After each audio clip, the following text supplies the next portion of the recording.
This is the Believe in St. Louis Cardinals podcast. I am Sid Dewald, and I'm not gonna lie to you.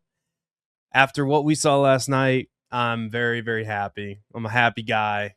Jordan Walker, what a performance in the home run derby, making all the people in St. Louis proud, and his parents proud, and everybody proud. I mean, I'm sure his parents were already proud of him, but you know what I'm trying to say here. Jordan Walker, this is where we have to start today. I know since we last talked, JJ Wetherholt extended. There are a lot of reasons to be excited to be a Cardinals fan. And I don't want to be hyperbolic, but doesn't it feel like we have a superstar in Jordan Walker? Doesn't it kind of feel like that?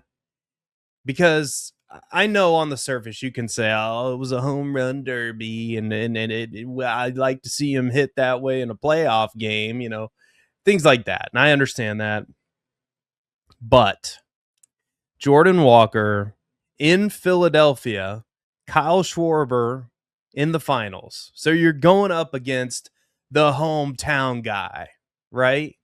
You're going up against in Philadelphia, getting booed on every swing.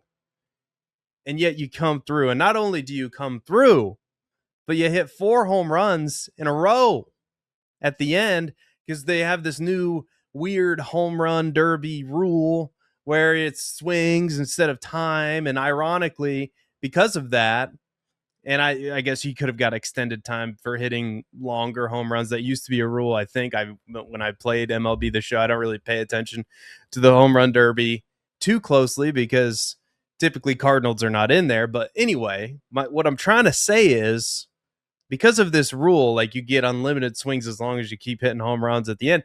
Jordan Walker is able to beat Kyle Schwarber and win the home run derby contest. And all of this, it's fascinating because it comes on the heels of JJ Wetherholt getting this contract extension, but I don't want to quite talk about that yet because I'm not quite finished with Jordan Walker because Jordan Walker, I think, is a budding superstar in this league. I think it has only been a matter of time before this kind of talent does what he's doing currently. Now, is he a perfect player? No, but he has traits. We've always known this.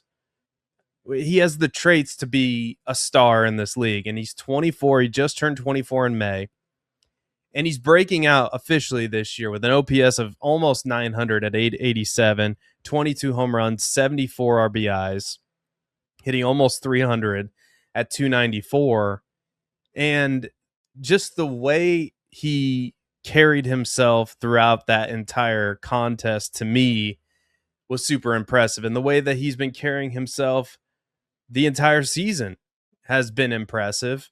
And you just get the feeling that there are players in this league. And when you look at, a young player like Junior Caminero, who was in the home run derby contest, you look at a player like, I compare him to Albert. I don't think he's as good of a hitter as Albert, but there are young players in this game and players that we have seen before where they just have a cool demeanor. They're just, they're just steady. They might go 0 for 4 one day and then they come back the next day. They go 3 for 4 with 2 home runs. Right. And I think you're starting to see that from Jordan Walker, and you certainly saw it in this home run derby contest. And it was one of the more clutch things I've ever seen as a St. Louis Cardinals fan. And what was really interesting, and I always go to Bernie Michaelis, who I think is an OG in St. Louis sports talk. And he said on his program, STL Sports Hub, which if you haven't heard of that and you're watching this, then I think it's like the other way around, like they have a much bigger following than I do. But nevertheless, he made the point that this home run was as big of a home run since the Brad Lidge home run that Albert hit off of the choo-choo train. And I think they had a train out there. Anyway, I might be misremembering that. I want to say Mike Shannon called that on the radio, something about a train out there in Houston. Anyway, I could be wrong about that. I'm misremembering. Nevertheless, I don't know where this. I'll have to look this up after this recording. But I don't think that's crazy for him to point that out. That's being the biggest home run in St. Louis Cardinals history since the Brad Lidge home run. Again, that was in the playoffs, but again, a St. Louis Cardinals player has never won the home run derby. Never won the home run derby, and to do it in the fashion that he did it was in the opposing ballpark. Really, I mean, Kyle Schwarber getting booed, phenomenal. And I think the way he handled himself in the post home run derby press conference was equally impressive. And I'm getting the sense that Jordan Walker is going to be the next guy the Cardinals extend. And I was kind of trying to look around to see, okay, well, what's the contract going to be? And I don't think it's going to be cheap because Jordan Walker's the kind of guy, I mean, let's face it, he's putting up superstar numbers. He's on pace for, at a minimum, 30, 35 home runs, maybe gets to 40, 120, 130 RBIs. And let's say he he's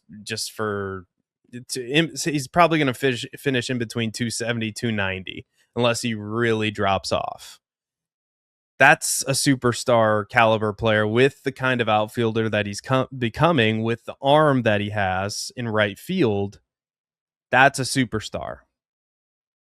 And so it's not going to be cheap. And so for comparison's sake, I looked at Bobby Witt Jr. because Bobby Witt Jr. signed an 11-year, $288 million contract with the Kansas City Royals. Now, that's kind of a weird deal. Like when you look it up on Spotrac, it is strange in the sense that there is a player opt-out after 2031. So technically, Bobby Witt could opt out of this and test free agency if he wants to. And there's opt-out years, it looks like, in 2031 or 2030, 2031, 2032. So it's not the total contract is $288 million. But if just going off of like the totals up to like, say, where JJ Wetherholt was extended 8 years, right? I think the total would come around $200 million is probably what the Cardinals would be looking at, or close to it. Maybe say 180, in between 180 and 200, 8 years to sign him. But I think that's probably what you're looking at. That's also been suggested in local radio too. So again, let me know what you guys think of that. Is that a fair number to start with Jordan Walker? Because the difference, and I think that this is important too, is when Keim Bloom, and this comes from Bernie, when Keim Bloom was talking to Bill DeWitt when he was going to take this job, reportedly Bill DeWitt was very, very adamant about wanting to keep players that come up with St. Louis in St. Louis. And I think case in point, you're seeing that with JJ Wetherholt, which I think we're going to get into the JJ Wetherholt thing after the break, which I think it's a great deal. But I think Jordan Walker has to be next, and I think you probably want to do that sooner rather than later. But let me know what you think. What would be fair? I think somewhere in the neighborhood of $200 million, 8 years would be about market rate. I think Jordan Walker would probably take that if I had to guess. But let me know what you think in the comments. Leave us a 5-star review. Download the podcast. You already have done that. Like, subscribe on the YouTube channel. All the things. And after the break, we're going to talk about why Cardinals fans should be so optimistic about the JJ Wetherholt contract extension right after these messages. We are back on the St. Louis Cardinals Believe in St. Louis Cardinals podcast. My name is Seth Dewald. Thank you for listening. Thank you for watching. We are talking about all things Cardinals baseball all the time on this program. So if you're in for that, if you like that, click like, subscribe, give us a 5-star review, all the things. JJ Wetherholt extended 8 years, $112 million. This is a fantastic move for the St. Louis Cardinals. locking down what is going to be, and I've called him the face of the franchise already. And I think he is because, again, similarly to Jordan Walker, the reason why the Jordan Walker thing was so impressive was because of the way he did it. It wasn't, I mean, what he did was impressive enough, but to do it just watching the body language and with all the people there, Albert Pujols is at the game, Ken Griffey Jr. is at the game. All eyes are on you. And everybody in that stadium wants you to fail. And yet you come through and you say, you know what? F you, Kyle Schwarber. I'm taking this trophy, even though everybody in the stadium wants you to win it. I'm going to take it from you. And it was a sight to behold. And just the way JJ Wetherholt carries himself has even this soon into his career as a baseball player, Major League Baseball player, it's one of the more impressive things that I've seen as a St. Louis Cardinals fan. Dating back to, when I'm not going to compare him to like, I don't even know who to compare him to be honest with you, that has played in a St. Louis Cardinals uniform, because he's not as good as, Albert, and obviously we traded for Edmonds and Roland, and I don't think he's as bad as Grichuk and Piscotty, and I'm not very old, so I haven't been watching Cardinals baseball. I've been a fan forever, but I'm just in my 30s. I'm not, I don't know who he reminds me of really, but and this is going to sound hyperbolic, but the way JJ Wetherholt carries himself reminds me of Derek Jeter. Now, I'm not saying he's Derek Jeter, okay? I'm not saying he is.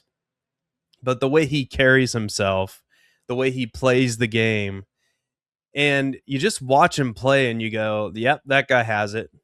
I don't know what it is, but they're just guys in sports where you watch him play, you watch the team play every day, and the way he interacts with his teammates, the way he approaches at bats, the way he plays defense, all of it, just the way he approaches the game, the way he carries himself in interviews, like the whole package. JJ Wetherholt is signed through 2034. So 8 years would be through 2034. And so that would be like, so getting Jordan Walker on the same page or on the same, track there, because they're both the same age. They're both JJ Wetherholt. He's 23. He's going to be 24 in September. So they're both the same age, relatively speaking. So getting those two guys locked down and with the Cardinals extended long term, having those two staples in you have the guy that hits in the middle of the order, and you got to have the guy that sets the table for everybody else at the top. Feels really good. That feels great. You have your two star. You have the face of the franchise. You have your slugger star, and then you can really start to build around those guys. Both those guys play good defense. They're both good character guys, and you're off to the races at that point, I think.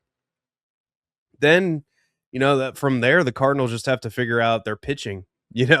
What does the future of this rotation look like? And I do think that, it depends on these, how fast these guys in the minors can develop. Who's going to be like, is it going to be Quinn Matthews? Is it going to be Liam Doyle? I'm not going to pretend to be an expert on the prospects, but it just kind of depends on how fast these guys can develop in the minor leagues, and or can you trade, can you sign somebody in free agency, etc. And it's going to be exciting to see what the Cardinals can put out there. But I think definitely a priority, and Kyle Bloom has already said this by acting, is getting JJ Wetherholt signed for 8 years through 2034. He's an unrestricted free agent in 2035, and it's age 32 season. So the best years of JJ Wetherholt are going to be played in St. Louis. That feels great, and it's going to feel even better when the Cardinals sign Jordan Walker to an extension, likely 8 years, $200 million, if I had to guess, somewhere in the neighborhood. But let me know what you think of that in the comments. Again, on the YouTube, click like, subscribe. On the podcast side, give us a 5-star review. That helps out greatly. And let me know what you guys think of this All-Star game, too. I'm recording this before the All-Star game, so hopefully the Cardinals that are there have a good showing. we'll see. But until next time, that's all I got. Thank you for watching. Be good, everybody, and let's go Redbirds.